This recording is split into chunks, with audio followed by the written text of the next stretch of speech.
Jika 100 ml larutan CH3COOH 0,1 molar direaksikan dengan 20 ml larutan NaOH 0,1 molar, Ka CH3COOH sebesar 1,8 kali 10 pangkat minus 5.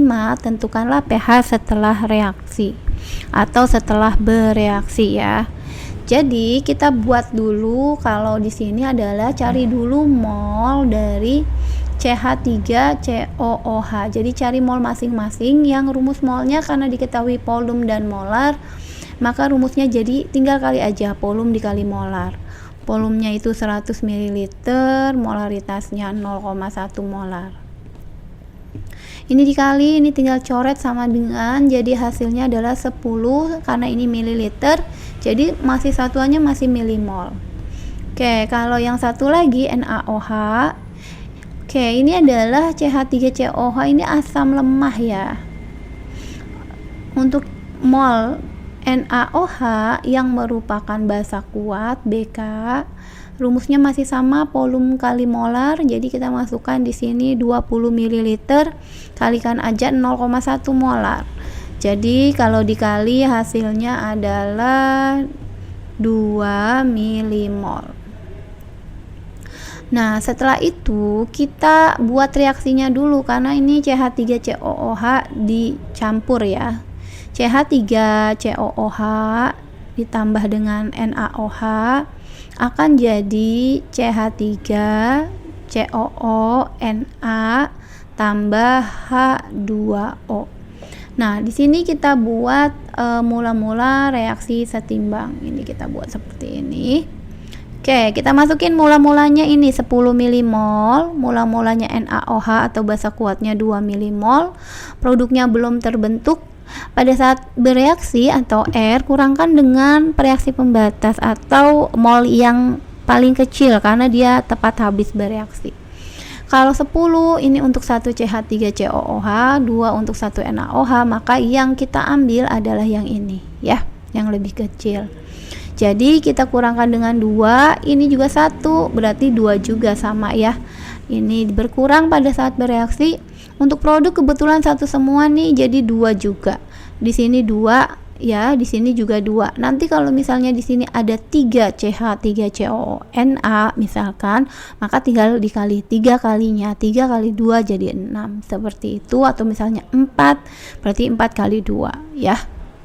Oke, ini tinggal kita tambahkan. Ini hasilnya adalah 8. Ini satuannya milimol masih. Ini habis. Jadi di sini ada 2 dan air juga masih 2. Ini satuannya milimol semua. Maka yang tersisa di sini adalah mol asam lemahnya dan mol garam. Kita simbolkan dengan Ng, atau ini asam lemah dan basa konjugasi. Jadi garam itu bisa disebut basa konjugasi karena di sini adalah asam lemah. Karena tersisa di sini 2 ya, maka ini adalah masuk ke dalam penyangga asam karena ada asam lemah dan garamnya. Nanti kalau ada basa lemah dan garamnya, maka itu masuknya penyangga basa. Kalau kamu tidak hafal apakah itu asam lemah atau basa lemah, biasanya kalau diketahui Ka ya berarti ini penyangga asam. Kalau nanti diketahui Kb ya, yang tersisa juga ada 2 ya, jadi basa lemah dan garam ya, itu adalah penyangga basa. Penyangga asam rumusnya kita buat di sini.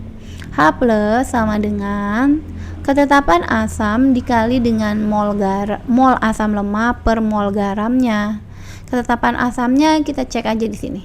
1,8 kali 10 pangkat min 5, ini kita buat 1,8 kali 10 pangkat minus 5. Mol asamnya sebesar 8 milimol. Mol garam atau basa konjugasinya itu 2 milimol.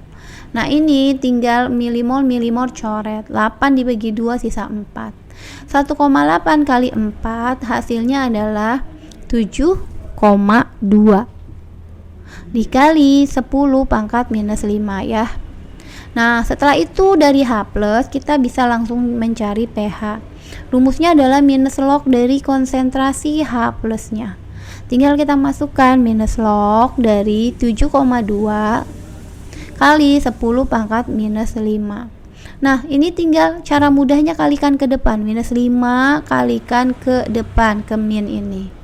Nah, hasilnya adalah 5. Minus 5 dikali min jadi 5. Lalu minus log 7,2 nya mengikuti aja di belakang. Jadi minus log 7,2. Ini adalah pH dari campuran CH3COOH dan NaOH ya.